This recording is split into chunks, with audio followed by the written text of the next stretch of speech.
gumagawa din po kami dito as a patient. Meron din po kami ginagawa na blood transfusion dun sa mga mababa rin po na kulang tubos, saka platelet, para natutuyuan, dehydration, ginagawa din po namin.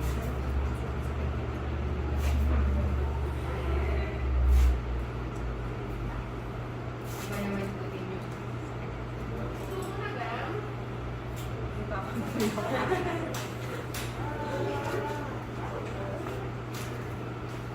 siya naman po ay hydrate. May under. Ma'am, gusto po tanggalin natin yung jacket. Bulaan. Para makasukat.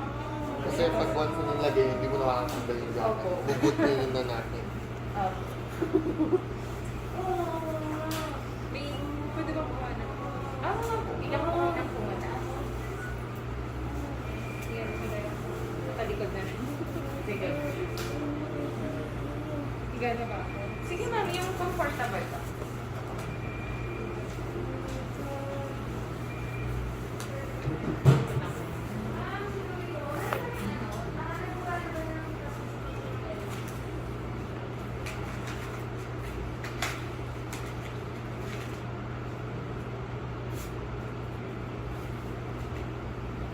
Ibilang naman ako ma'am, isang bulan. Okay.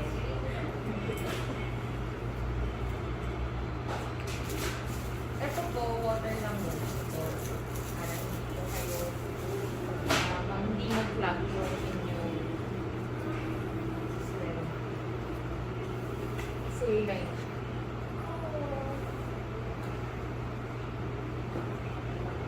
Okay na lang. Relax lang.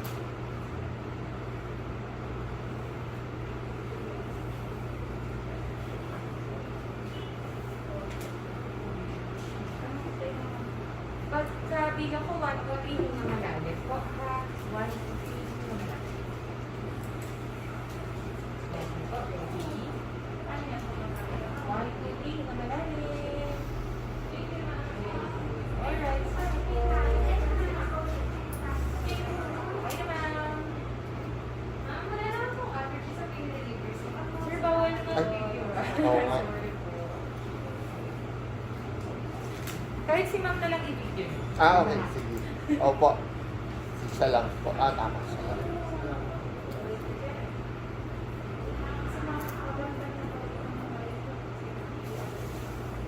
Ito ma'am, stereo saline na.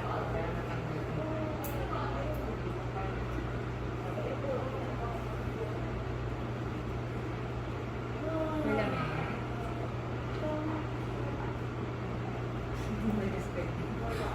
Masalat ba? Tapos na tayo yung mga cleaners.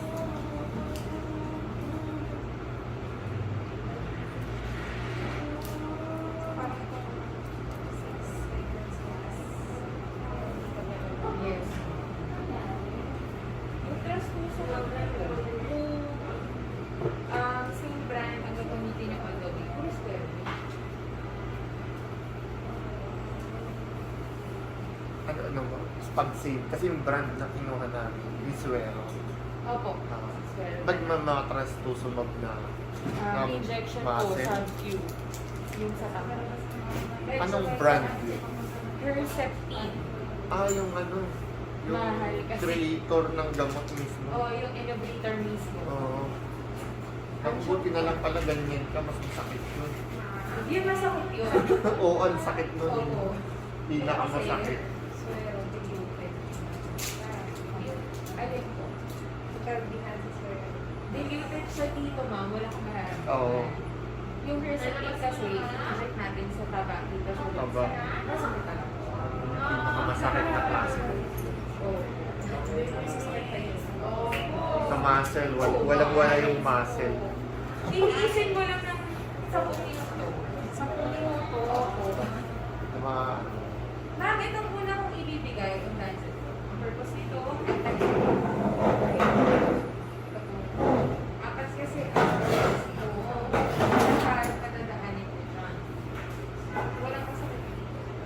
yan yung dexamethasone. Ito muna yung anti-suka. Ano po? Anti-suka. Ayun. Hindi mo sabihin, 400 milligram na Herceptin, isusunod mo. Yung ano ba? Yung 400 ml or yung 400 na, ano, na mg, Ng Herceptin. yung sub-Q Oo. basement. Ano kasi siya, sir? 5 ml lang siya. Ng 600 milligrams. Iba kasi yung formulation niya. Madadaan. 5 ml lang. Sobrang malapot lang siya. Kaya siya Oo. tapos ang inject doon, mabagal. So, 10 minuto pa yung masakit. So tama lang pala yung decision natin. Huwag tayo mag-person. Titiisin ko nga lang. Pero siya, kasi wala ko yung pagdamanin sa inject, sa tissue. Yun ang pros niya. Once na-inject mo siya sa inyo, yun na yun. Tapos, may mga pasyente kasi kami na medyo mabibigat. Ang dosage po ng gamot nakabase sa Bigat. tangkad at bigat ng pasyente. So, syempre, kapag kumari ang pasyente ay kumaba, nagdadagdag po ito. So, ang yung Herceptin, yung subcutaneous na injection, hindi namin kailangan mag-complete kasi pasok na siya. Kahit ano ba?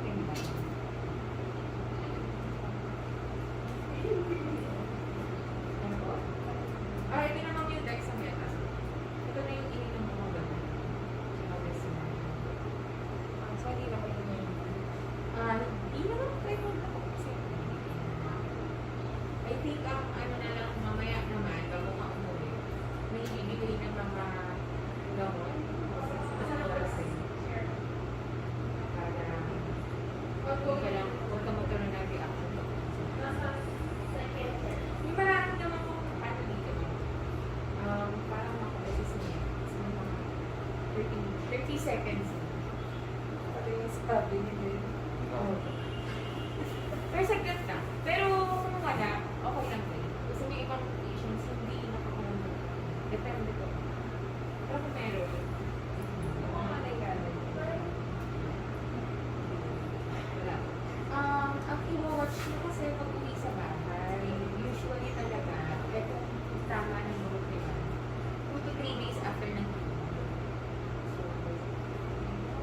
yun ang i-watch out niyo po pati, syempre, kung parang kayo kung wala ka naman pinuhuli, kaya parang may mga sabi ko, page pa lang, tumakbo na mahaba. Take a rest, huwag magbubuhay. And then, nutritious foods, hindi naman po kami nagbabawal na kayo ng food.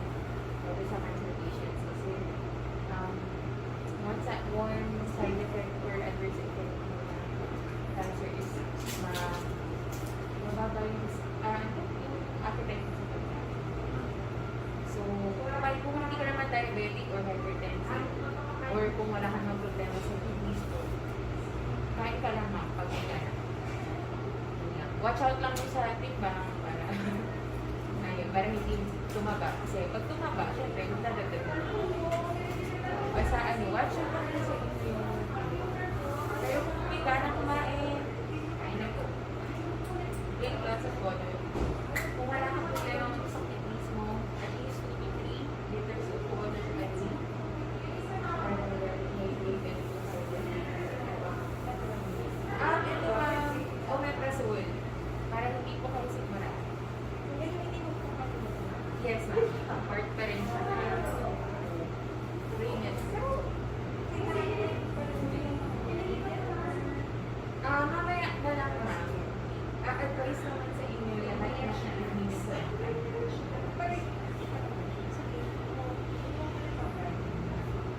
Kailangan pa rin siya. Yes.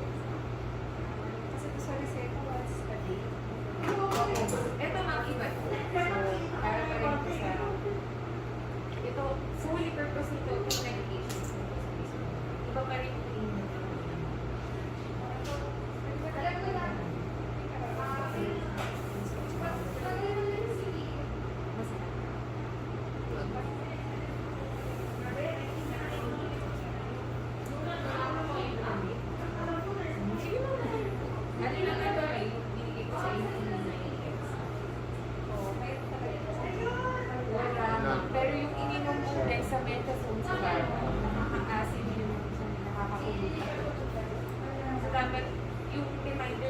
sa dexamethasone na iniinom sa bahay ko, dapat full stomach na ito na pag iniinom. Pero hindi ko siya after breakfast. Sa pagsalit na yun.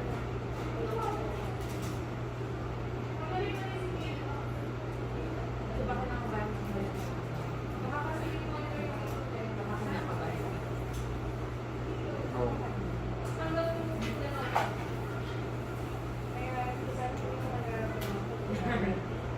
Sige po magpagana ko na ito. Kung last naman na ipapalitin ko sa inyo, ma'am, ganun din.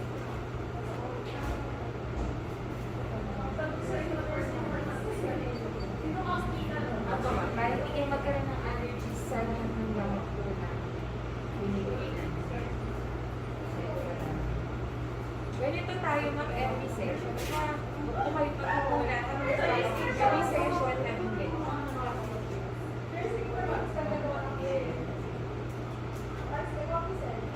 Ang solely purpose naman nito ma'am para hindi ko makapag-gamot ako. Kasi yung gamot ko medyo yung daw sa taxi. Yun yung pinakamalakas. Hindi naman ang pinakamalakas. Meron pa rin tayo mga pinakamalakas talaga. Kasi siya sa mga strong medicine. So, Tama ba yung decision namin? Yung isang option kasi, ito, yung Paxitaxel, yung cyclophosphamide, AC, Doxy, ano, ito daw yung luma. actually, sir, parehas ano siya na effective. And it depends po sa kaso ng patient. Kung kay ma'am naman, I think hindi siya i-consider ni doc na i-kain na as option sa inyo. Hindi po siya.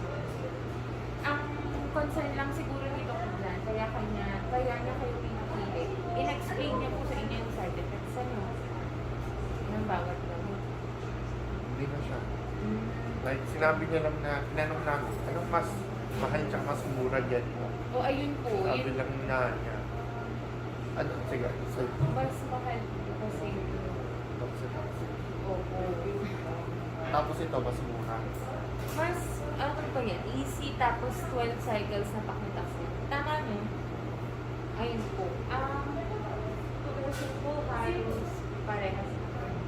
Kasi weekly Oo. pakitaxin. So kung ang pros po kasi dyan, though mas mahal talaga si docetaxel, ang pros po dyan, kasi pakilin kasi, kapag gawin ko din, talagang sa time consuming siya.